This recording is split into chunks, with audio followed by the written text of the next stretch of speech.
Le sud, dans les circonscriptions 11, 12 et 13, Vieux-Grand-Port-Rosebel, Mahébourg-Plaine-Magnan et Rivière-des-Anguilles-Souillac, 110 candidats y brillaient les suffrages. Les premiers résultats partiels sont tombés dans l'après-midi. Cynthia Moutou, Yachna Mishra. Dans la circonscription numéro 13, Rivière-des-Anguilles-Souillac, le décompte des voix a démarré à 11h30 dans une vingtaine de salles de classe à l'école du gouvernement de Rivière-des-Anguilles. Les premiers résultats ont été affichés à 15h30. Sur 13 500 bulletins dépouillés, les 3 candidats de l'Alliance Mauricia étaient en tête. Première affaire, c'était un bon déroulement, la façon que le dépouillement peut passer. Je suis très très confiant, qui maintenant, après peut-être plus de 15 000 votes dépouillés, déjà, nous, les 3 candidats de l'Alliance Mauricienne, nous déjà nous prenons première, deuxième, seconde, troisième position. Et maintenant, sa tendance, de manière qu'il est là, paraît qu'il nous perd une victoire de 3-0. À Mahébourg-Plaine-Magnan, dans la circonscription numéro 12, l'exercice de décompte des voix a débuté après-midi à l'école Wiloubi à Mahébourg. À 16h30, les premiers résultats sont tombés. Les résultats sont encore très serrés. Il faut qu'on attend. On attend ça clair. Ici, ils prennent DN en faveur de l'Alliance Mauricienne. Et nous meilleurs de nous-mêmes, nous respecter le résultat. Mais la circonscription aujourd'hui peut élire des membres qui puissent siéger au sein du gouvernement. Dans la circonscription 11 Vieux-Grand-Port-Rosebel, à 17h, la victoire était déjà acquise pour les 3 candidats de l'Alliance Mauricia. Tout ça m'a indiqué qu'on va avoir une victoire de 3-0 ici. Et donc je suis content que c'est un bon résultat pour nous, comme attendu.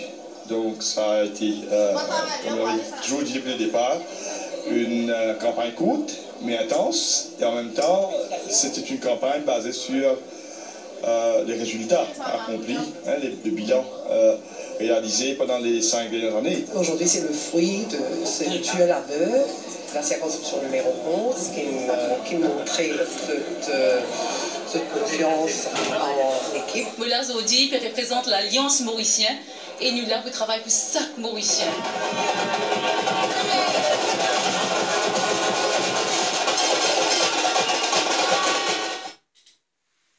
Dans la circonscription noire, l'Alliance Mauricienne a fait élire ses 3 candidats. Ils sont Alan Ganou, Sandra Mayotte et Prakash Ramcharan. Le décompte des voix a eu lieu au collège d'État de La Golette. Nitoucha Djia y était. Depuis tôt ce matin, agents, directeurs de campagne et membres des forces de l'ordre, entre autres, étaient mobilisés au collège d'État de La Golette. Objectif, assurer que le décompte des votes soit transparent et équitable. C'est peu après 14 heures que nous avons obtenu le premier pointage dans la circonscription numéro 14, Savane-Rivière-Noire. Les résultats des 16 470 bulletins de vote dépouillés ont été rendus publics. Nous remercions l'électorat et tous les camarades qui viennent avec nous les accompagnent très courte et très dure. Parce que vous devez connaître, le numéro 14, c'est la plus grande circonscription de l'île. Ce qui est important, c'est que nous venons aussi préparer un programme pour le développement de nos circonscriptions. La campagne était très courte. Pour moi, des souvenirs extraordinaires avec les habitants de la circonscription. Le film crée bien pendant un mois de campagne là. Il y a beaucoup quelque chose qui me marque moi, il y a beaucoup d'urgence, il y a beaucoup d'attentes. Et comment me suis dit, m'aurais dit encore, mon côté de l'opposition, on va plus changer. Sur les 63 500 électeurs inscrits ici dans la circonscription numéro 14 Savane-Rivière-Noire, 47 470 ont voté dans les 22 centres de vote. Ces élections 2019 ont eu lieu dans une ambiance bon enfant, ici dans la plus grande circonscription de la République de Maurice en termes de superficie.